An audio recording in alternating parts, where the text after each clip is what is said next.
I am unashamed. What about you? Welcome back to Unashamed. We're still in a transitional phase. That's why we're still in the lair. But I did notice the studio is happening. I saw the table, saw some of the things. I noticed, I don't know who did it. I'm assuming since there are people here from the duck call room that some of our stuff has wound up in this room. So I don't know if that's temporary, but I know that duck call room didn't win a K-level award. Well, they may have. No, they did not. They didn't. Not yet. But maybe we could just pass down all our stuff. Like once we've enjoyed it for a while, we could just like a little brother. Not a bad idea. Like a hand-me-down. Let them hold it for a little bit. I noticed somebody's got it blocked, but the wrestling belt is back there. So they pinched a few of our items for, I guess, their podcast. Yeah, I don't know how that ended up in here. I'll have to do some research on that. Yeah, get right on that, Zach. So last night was Lisa's birthday. Unfortunately, she's in Gulf Shores and I'm here, but we wanted to go out and celebrate because that's what we would have done had she been here. So me and Hawk and Bill and Anna and BK went to one of our favorite restaurants. And so I just put her on speakerphone. So I got a table for 6 and I just laid it there and called her. So the waitress came over and I was like, hey, she said, we celebrate these special? I said, yeah, it's her birthday. And I pointed at the phone. Did they bring you the creme brulee or? Well, she offered to at the end, but I'm on this, I'm trying to do better this year. And so I was like, I can't, I can't partake in that. I said, but, somebody might could do that. So yeah. It's a good illustration in what's wrong with the world. Yeah. When you're Skyping in to your own birthday party. That's not good. Well, she was actually at another gathering of friends in Gulf Shore, so it was just a minute, Jase, but it was just kind of a funny, I'd never done that before. So then I get home, and Zach is cooked at my house. And what did you cook, Zach? I didn't cook that. No, I actually ate at Who cooked at the house? my son-in-law. Oh, your son-in-law. Yeah, he was staying there. Now, I like your son-in-law. He's a top He's good people. No, I did a little thing that we like to call canes last night. We don't have one of those in North Carolina, at least where I live. I thought y'all were working on the girth. I'm working on it. Oh, yeah. Well, I went in Rome, and well, let's talk about being in Rome. You're in Louisiana. You came from North Carolina. When I walked in, I've been duck hunting since I last saw y'all. Mm-hmm. Oh, really? I went yesterday afternoon after the podcast. You told me you were not going this morning, but you went. Well, I had to because what I saw yesterday afternoon Gotcha. Intrigued me. Mm-hmm. And we were 3 minutes from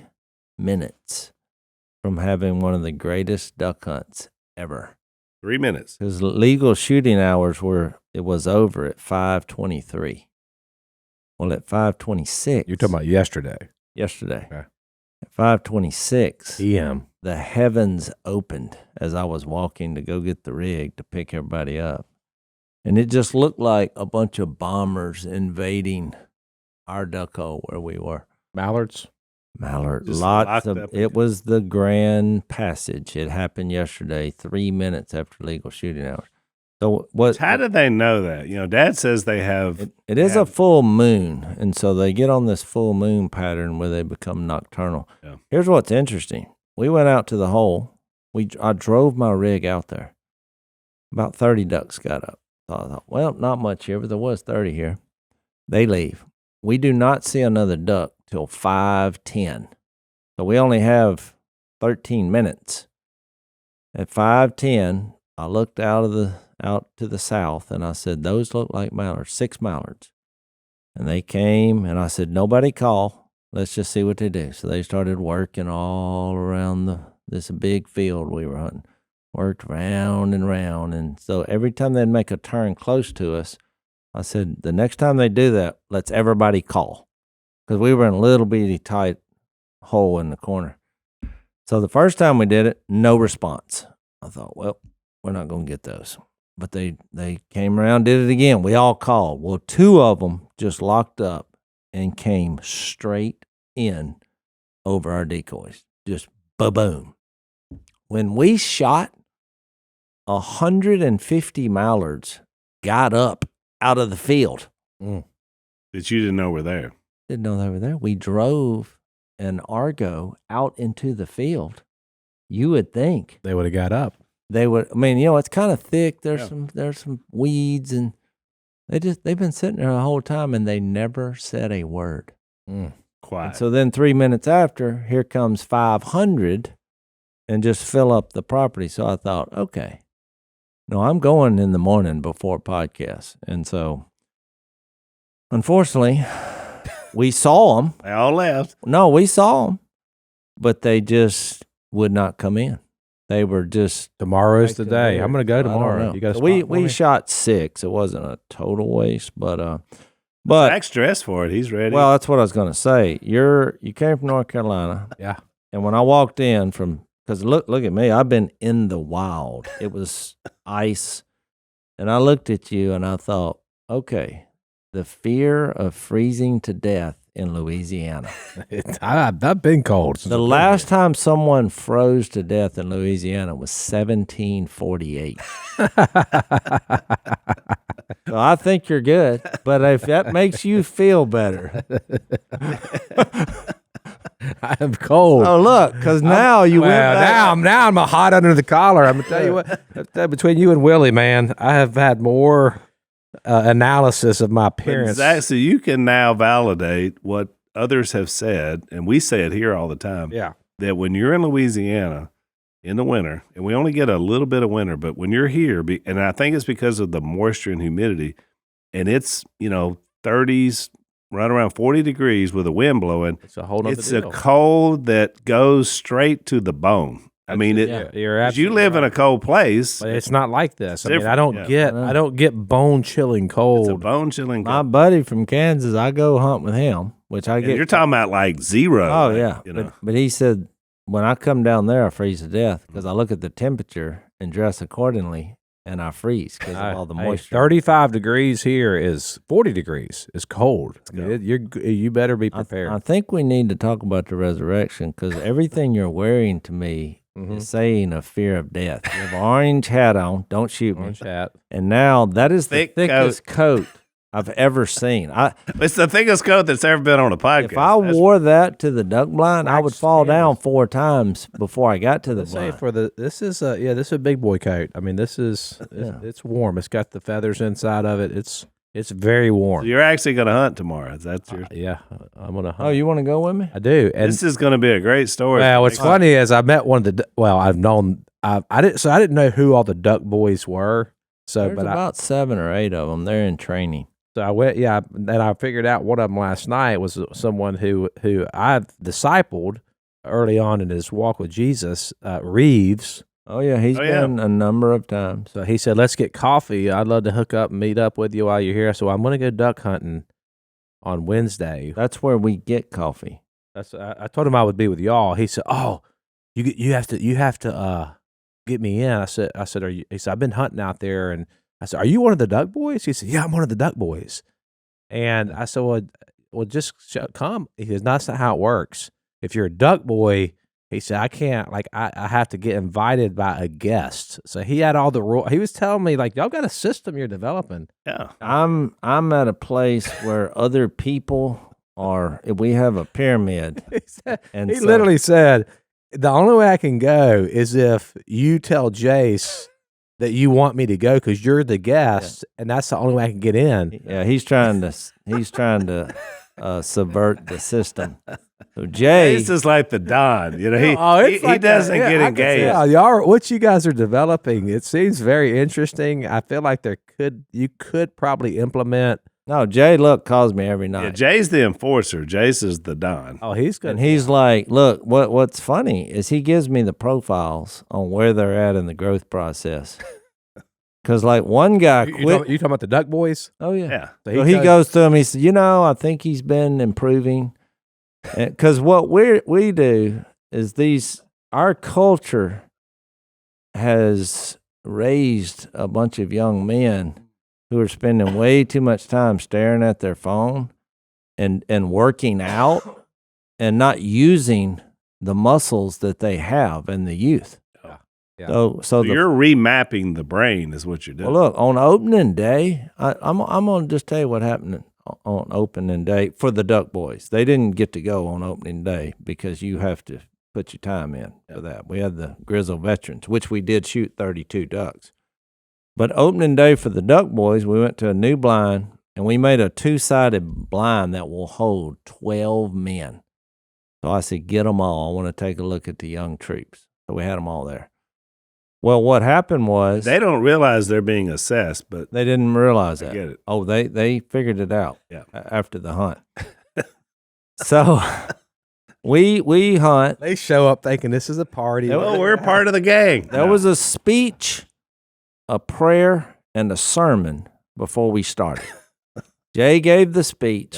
That's the safety speech. After it was a safety speech. Then Don't ring somebody's ears. Stay in your lane. one of the Duck Boys said, I think we need to pray. And I thought, I like this that he wants to pray. But then part of me thought, is he only doing this to try to be impressive? I thought, my first reaction was somebody sucking up. There's like, However, Or maybe he was just being bold. However, when you pray out loud, that doesn't lie. And when he Right. prayed, I thought he prays a lot because it was a very real, authentic, great prayer. From So in the non-paper form of checklist, he just got a couple of good marks.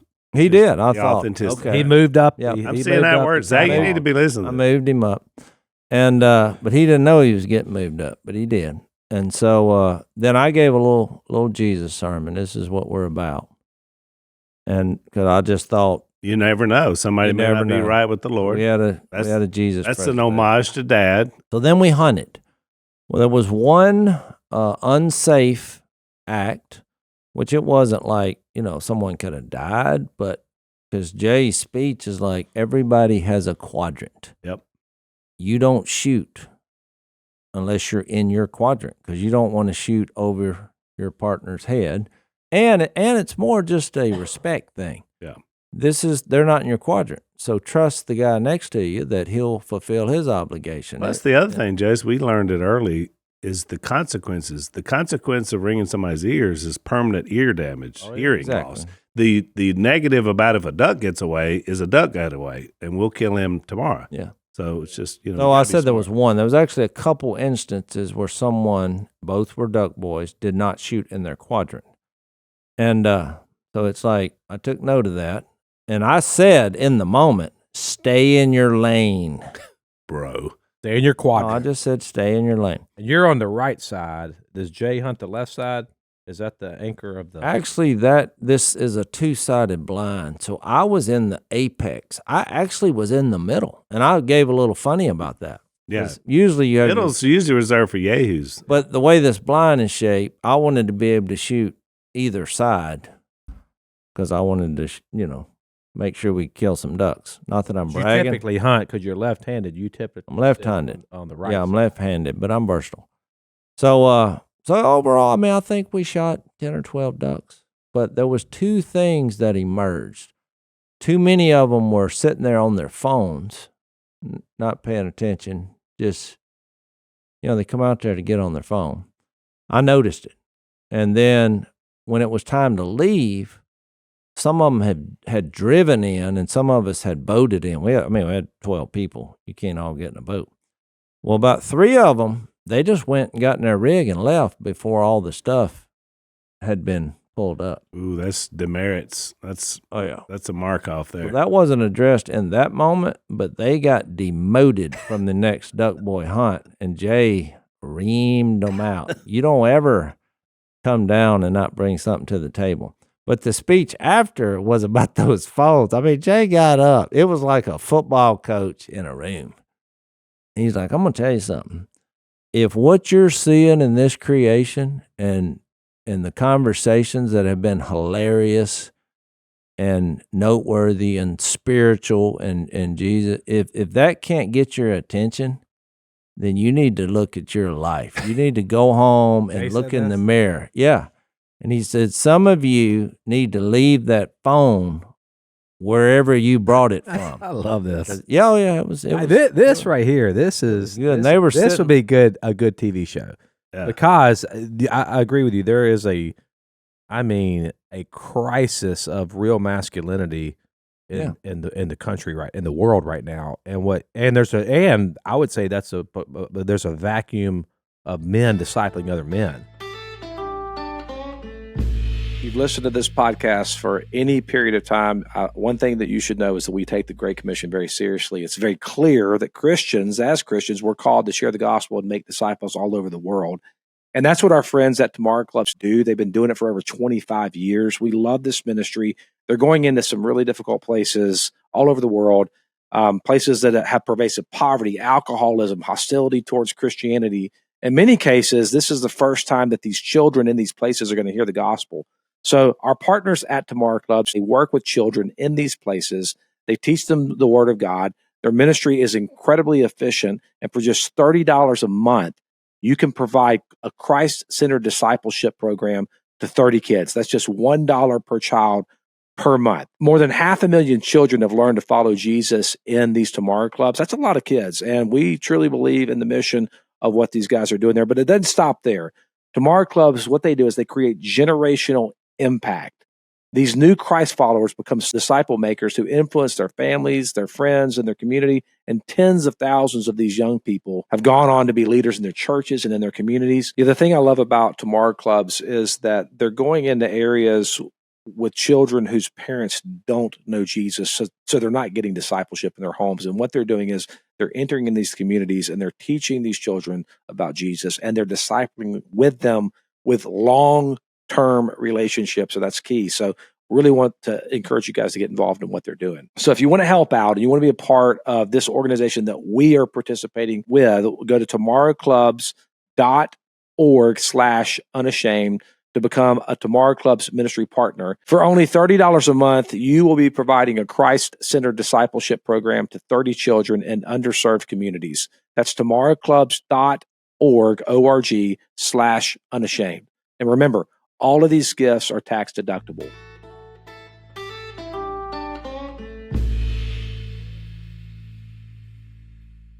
It's also there's a cultural thing going on now with people because they're so conditioned to phone.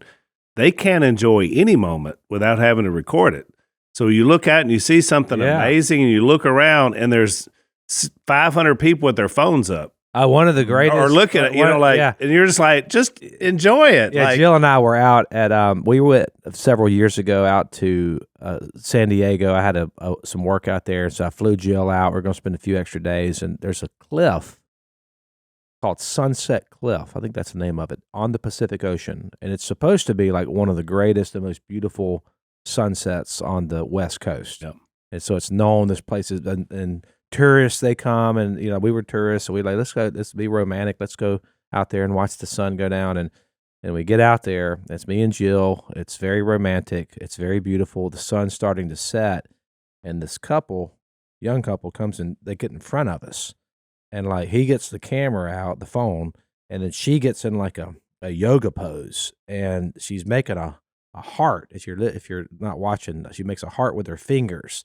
And he's trying to get it where the sun is, it positions her like right in the center of the heart, and she's doing the yoga pose, and they're trying to capture this moment, and they're ruining your moment. They're ruining, well, yeah. And so me and Jill are watching this, and they did ruin the moment in some regard, but it was good because I preached the next Sunday, so I used this in my sermon. But I was like, they spent so much time trying to capture the moment, to put it on a social media, put it on Instagram, that they actually missed the moment. Yeah. And they actually didn't even get they missed it. She wasn't good enough. And then they start fighting because the picture, the sun she never could capture and she's blaming him. You didn't take the picture right. He's blaming her. No, you didn't do the pose right. And they missed the moment. They missed the sunset, trying to capture the moment of the sunset. And I thought, man, if that won't preach about where we're at in our current cultural moment. Well, duck hunting is exhilarating. Yeah. And you enjoy the beauty and the peace of it all. And so, I think it was a good speech. Jase. And we're not for years, once cell phones became part of the thing, we always had them, and you could communicate if you had to get a message out or whatever, or look at the weather. There were some positives about it.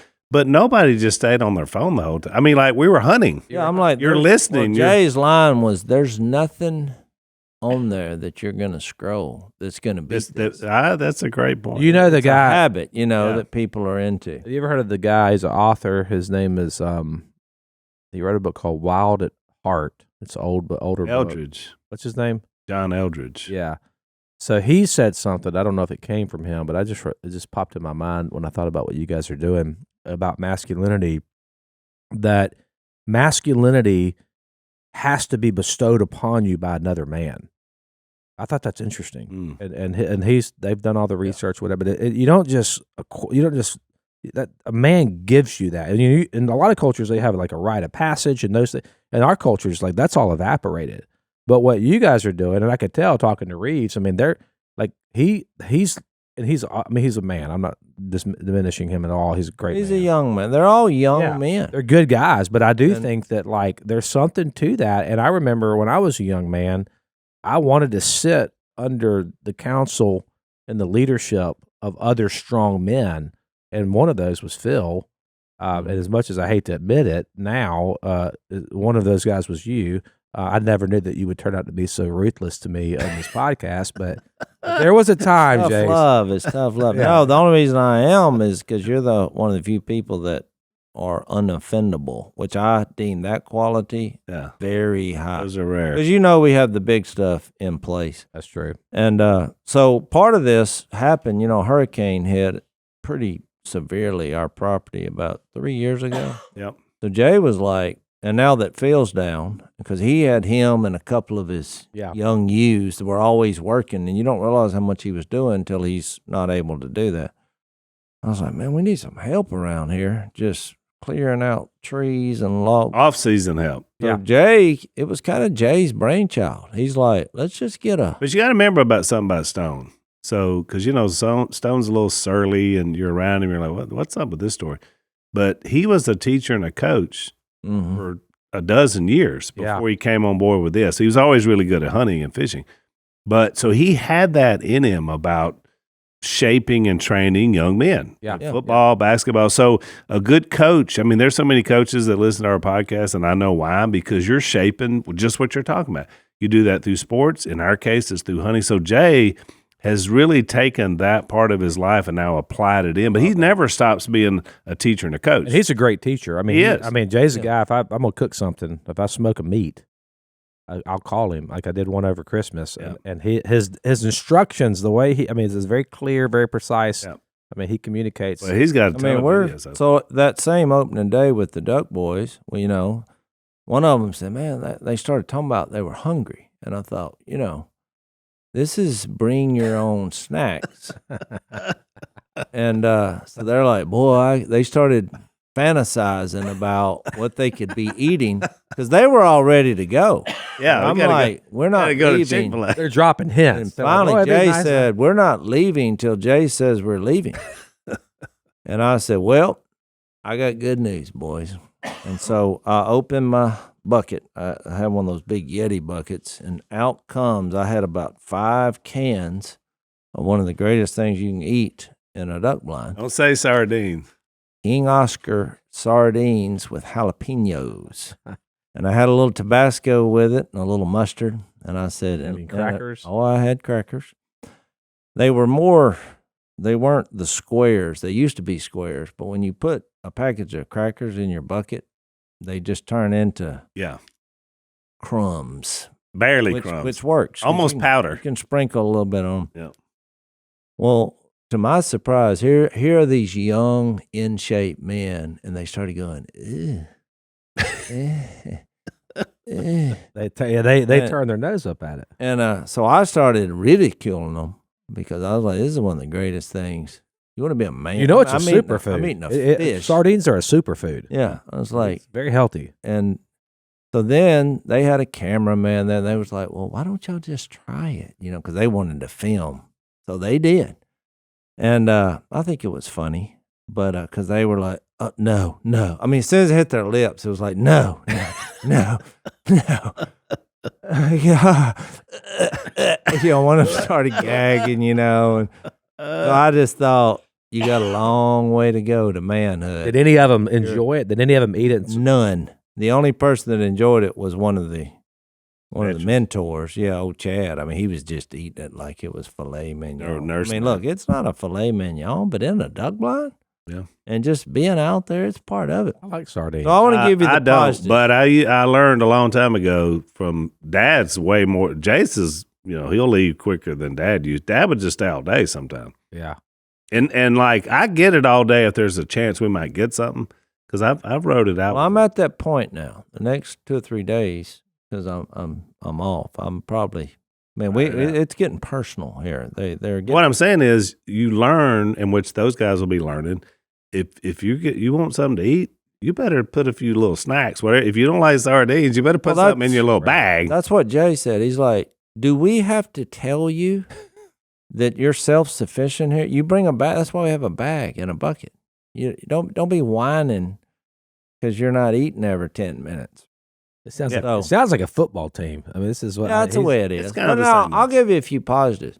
One of the duck boys that has emerged, because they're asking us questions, and so like one of the best things I can do.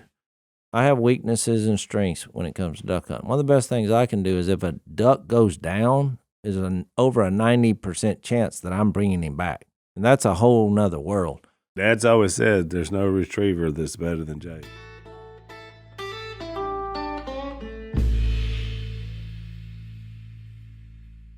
It is, but I like it. It's fun, and I don't like to leave any duck behind. So it's personal. So they were quizzing me about it. Well, you don't realize how influential you can be. I mean, I basically said, here's the whole deal. It was about a 20-minute speech with all the tips, pointers, and so one of the duck boys who was listening, he got another visit to another place because I was like, that guy there now. And we were going through them. So I picked 2 or 3 to go on a hunt because I thought it was going to be really good. And so we shot down 2 mallards. Well, one of them I wasn't sure was dead. And this fella, Luke, said, you want me to get him, Mr. Jase? I said, get him. And I had mentioned that you have to move as fast as possible when that duck is down, but always keep your gun in a safe position. But you have to, that first move has got to be wide open. That joker went down that ladder, and we were hunting in a place that was hip deep, and it was filled with smartweed. So it's like a carpet of smartweed floating right below the surface. And I kid you not, I looked at Jay, and I said, that is the first human I've seen not walk on water, run. He was high-stepping, and it looked like if we'd have filmed it, but it happened so quick, I didn't think. It looked like it was a miracle because you couldn't see the grass that was floating. Right.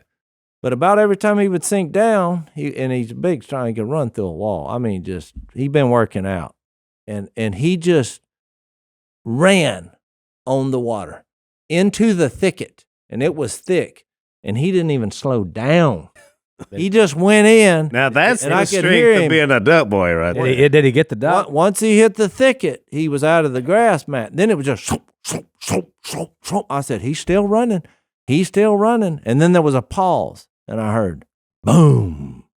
And I said, I think he actually got that duck. I said, Jay, before he hears what I'm going to say, if he brings back that duck, he will be elevated to the top of the list after that. You know what this reminds me of? When he would carry Phil get him to carry the fish, and boy, that boy's strong. Yeah. All my friends, he would say, boy, he'd look over at Greg or one of those, he'd say, man, look at the physique on that young man. And we'd all look, of course they'd be like, everybody puff up, and he said, grab that tub of fish. Let me see what you got there, son. And it's like he's straining and they're looking, and Dad's like, look at that. Woo, you talk about strong. He's taking on the trait. Jay. So then he came back, and he wasn't acting like he hadn't been there before. He was. And I said, he got even with the blind. I said, now that was a retrieve. And he was like, thank you. Was he breathing heavy? No. Wow. And I thought, there's a big difference. I said, how old are you? He said, 25. I said, there's a big difference in 55 and 25 because my running on water is over. I would have had a different tactic. I would have been half the speed, and then when I got in the brush, I would have had to use other tactics to find. But he just bull rushed all the way. That's the beauty of youth. If you can harness that, you got that. And now the other 6 duck boys are now working that much harder to make sure that they can. That's it. You got it. So it's going good. Yeah. But look, it's actually helped me too because I'm conscious when they're there. I always give a little Jesus sermon. We hang out in John a lot, and I'll give you, for instance, but it's made me more conscious of just who I'm around. And I'll give you illustrations. So I left here yesterday because I was going duck hunting, but I realized, well, I haven't eaten anything. I mean, it's 1, 2 o'clock. And I don't like fast food, but I like Chick-fil-A just because they seem to acknowledge that there is a God and they have good manners and the food is decent. Good service, yeah. So I go in, have a funny conversation with the little girl outside because she said, that'll be $18. Yes, I ordered $18 worth of food. And I looked in my wallet and I had a $100 bill and then I had a huge stack of money, but when I got it out, they were all ones. And I said, you know what I think has happened? And she's looking at me because it got awkward.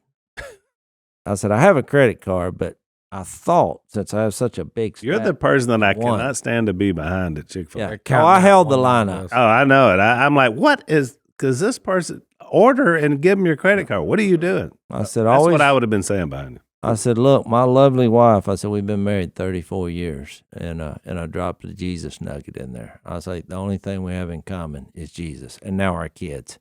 I said, so it works. I said, but look, here's how clever she is. She left the ones because she wasn't interested, and she left that 100 just in case there's an emergency. But everything from the 5 to the 50, I said, it's gone. And I said, I never noticed until right now in this moment. She's a smart woman. Yeah. And so I'm going to give you 19 $1 bills and let's start over and regroup. And so you know what she thought though, Jase? I can tell you what she thought. She said, that old guy, that poor guy, he doesn't have any money. And I had 100 in there, Al. Yeah, but she was like, she looked at you, she looked at your nasty truck, and she thought, that old guy, he's just dreaming, Cleaned out the couch cushions, So maybe. So we had a little chuckle, but I had a little Jesus nugget there. So I pulled up to the window, and this guy says, hey, Jase, you killing any ducks? So I thought, well, he recognizes me from somewhere. And I said, well, I'm fixed to go right now. I said, how's the chicken business? And he went, You locked him I was like, you're in the chicken business. Is it good? Or he said, I've never thought about it like that, but I guess it's pretty good. I said, okay. All he had was, you killing any ducks? And he wasn't expecting, yeah or no. Yeah. He wasn't expecting how about you? It was kind of funny. These are young people is my point here. So then he said, well, let's go. I ordered some kind of grilled chicken, cheese, bacon. So evidently nobody had ordered that in the last hour. So he's like, can you pull up while we get your order? So I pulled on up. Well, I pulled up and I had my window down because I thought. I call that Chick-fil-A purgatory. Yeah. When you get put into the little in between, you got to wait for somebody to bring I'm not really paying attention, and I heard a guy say, Jase Robertson.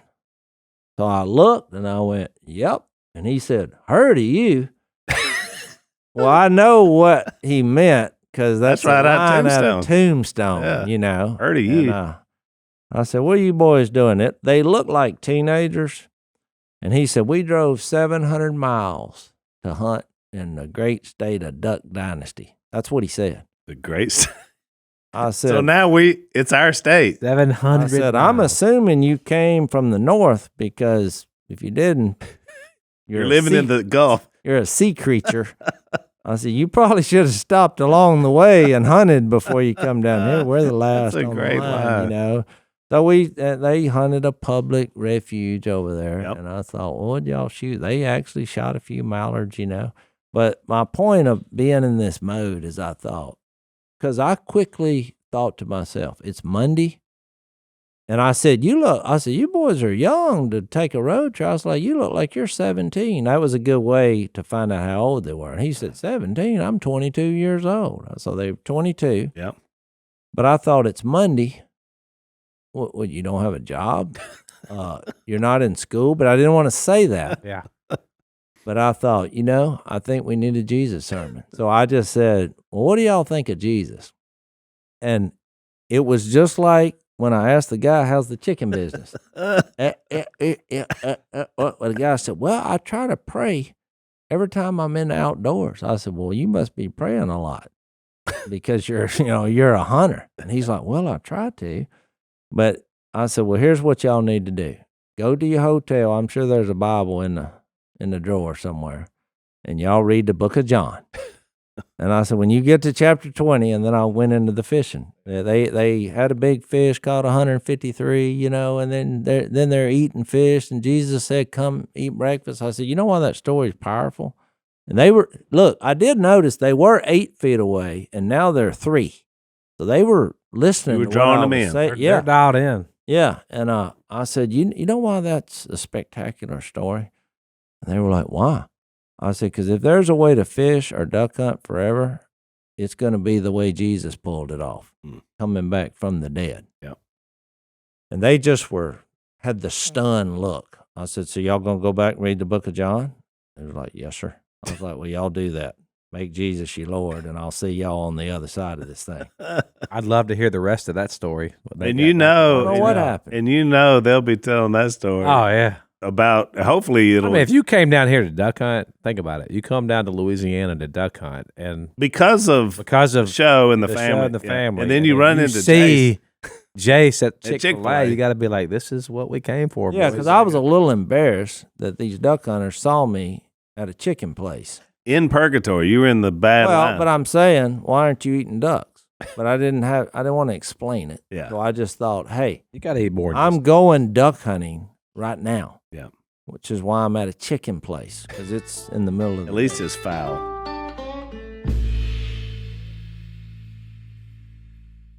Chicken, I think it tastes better than a duck anyway. So, Chick-fil-A is pretty good. Duck is tough.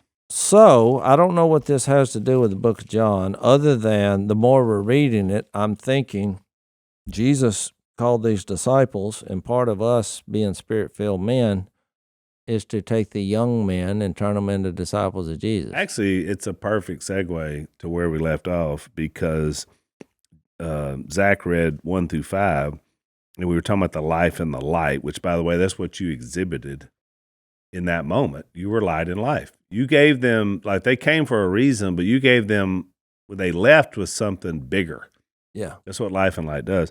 But it actually, now we're in the next 3 verses of this text in John 1 that describes this witness, this guy who came, who was prophesied to come because he wanted to point people to Jesus. So just your story just exactly describes the purpose of John the Baptist. And remember earlier when I mentioned all the times testifying or testimony or being a witness is used in the book of John. He's making a case for Jesus being the Son of God, the Word becoming flesh and being resurrected.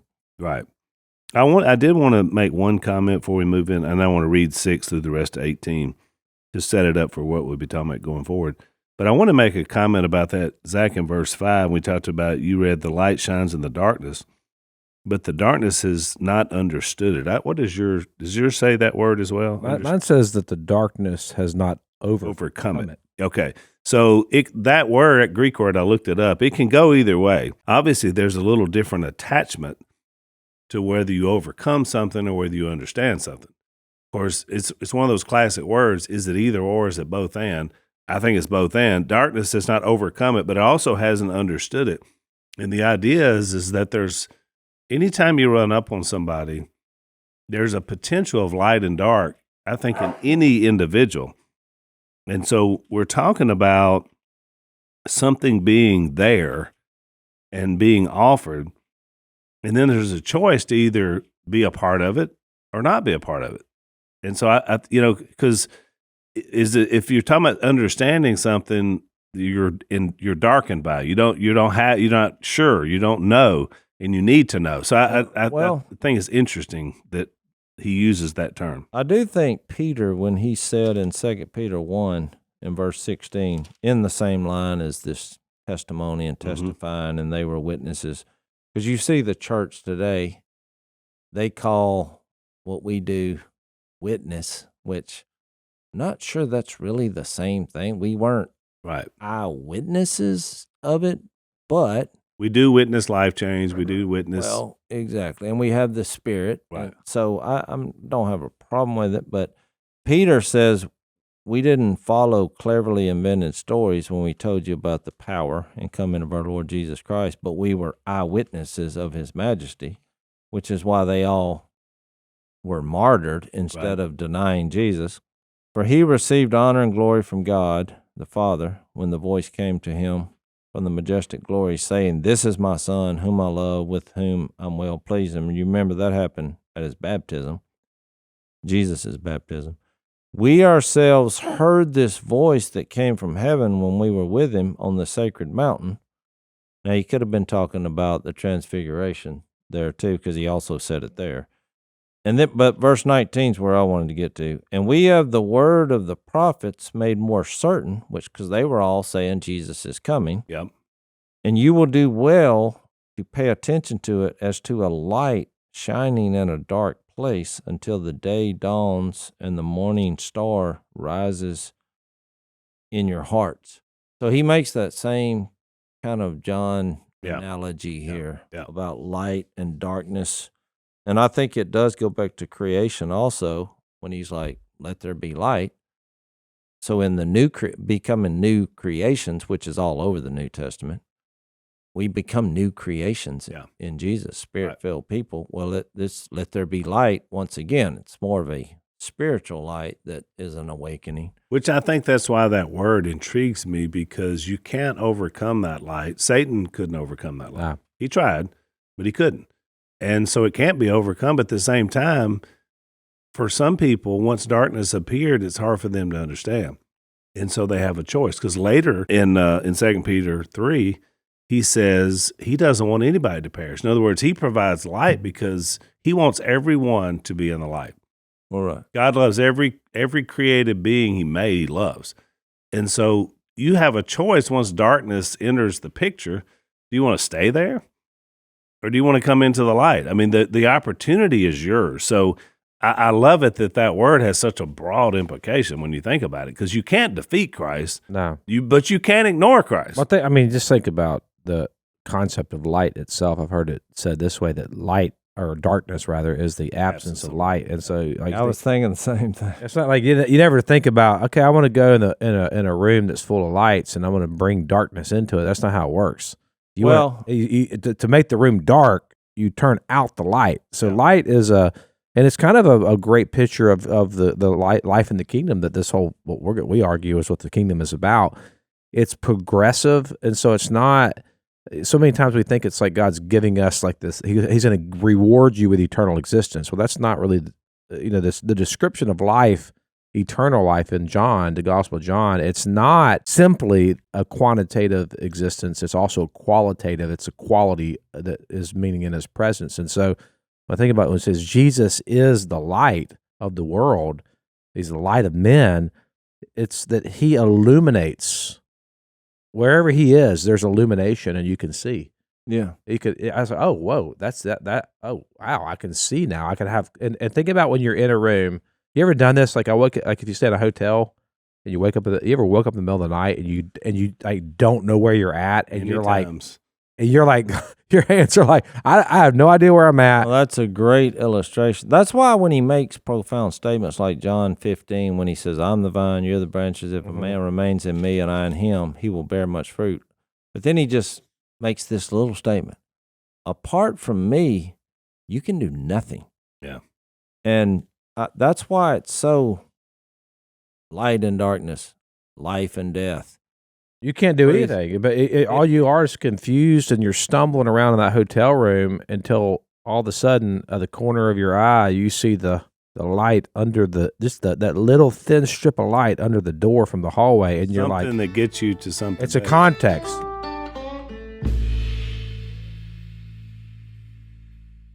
I don't know who made this quote. You'll probably remember it, but it's you either love Jesus or you hate him. What you don't do is moderately believe in Jesus. Yeah. Or something to that effect. Yeah. Because when you do that, you've rationalized somehow. I mean, it's either light or it's darkness. There's no middle ground. That's why you get into that, like the text about being lukewarm, and it makes him want to vomit because it doesn't add up. And I do think it's like that when you're being honest with yourself. Well, and some of it's just an honest thing. You remember the movie The Natural with Robert Redford? It's like an old movie 30 years ago. The baseball movie? The baseball movie. And, he had had all these hopes and dreams playing in the major leagues, and then he gets into a bad situation. All of a sudden he disappears for like 20 years, and he shows back up. Well, he's still a great player, but nobody knows so nobody knows who he is. And he comes in the office of the guy that owns the baseball team, and he's been just ripping the ball, and all of a sudden everybody knows who he is, and they're like, man, who is this guy? And the owner, they symbolize the sort of nefarious nature of this guy because he's dark. He doesn't like any light.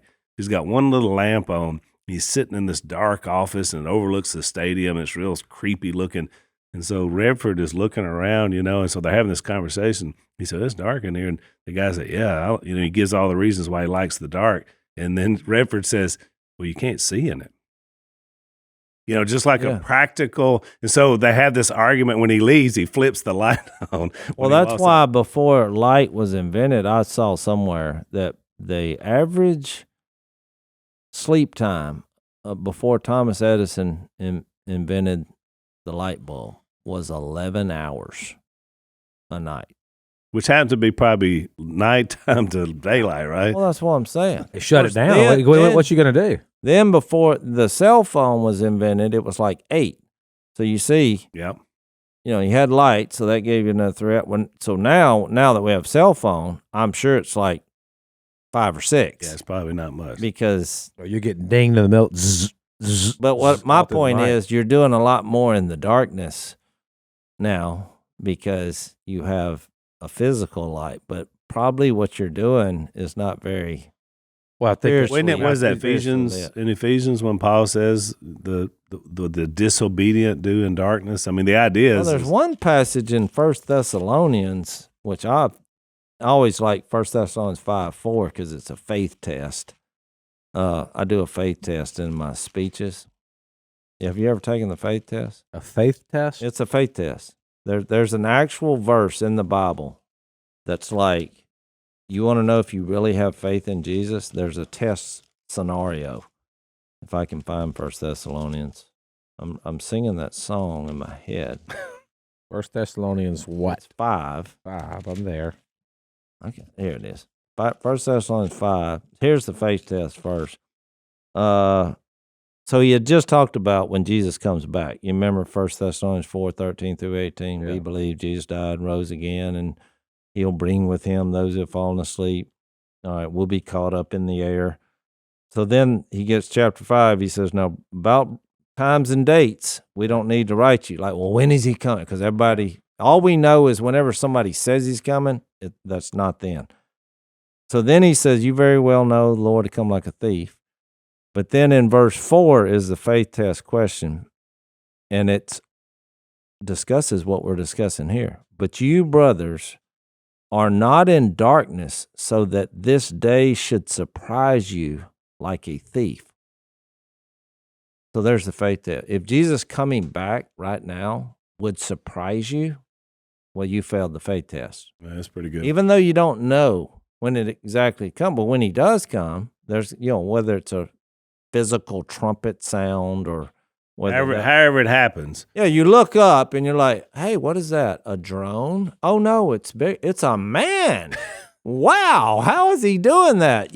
So some people are going to do that. Yeah. And I don't think it's going to be in a way where it's like, well, did he come on the East Coast first? And because I think if you have the power over the atoms and the molecules, you can just show up everywhere at one time.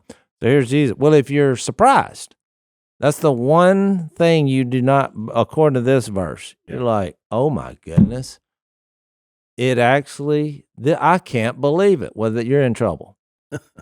and the rationale. Read the rationale for why we're not surprised is verse 5. Well, right. That's why I wasn't getting this light and darkness. This is the one I was talking about. You are all sons of the light and sons of the day. We do not belong to the night or to darkness. So then let us not be like others who are asleep, but let us be alert and self-control. For those who sleep, sleep at night, and those who get drunk at night. Pretty much how it happens. That's a general rule. Well, I think he's just using this as an illustration to where you're like trying to hide your mischief, Plus, which I've told you. Well, that's what they did in the garden, right? I mean, they hid because they didn't want to be seen. That's what Adam and Eve did. Jill and I went on a trip with the kids over Christmas. We do a Sabbath trip every year. So we stayed at and see. I'm gonna give a confession here, by the way. Isn't the Sabbath just one day? Well, we did. It was a resting trip where we okay. turn off all the phones, turn off all that. It's we do it every year. I like it. And so here's the confession, and it'd be interesting if the person who received what I'm going to tell you is listening to the podcast. It'd be interesting, but we stayed in a house on the beach next to another house, but they're kind of close together.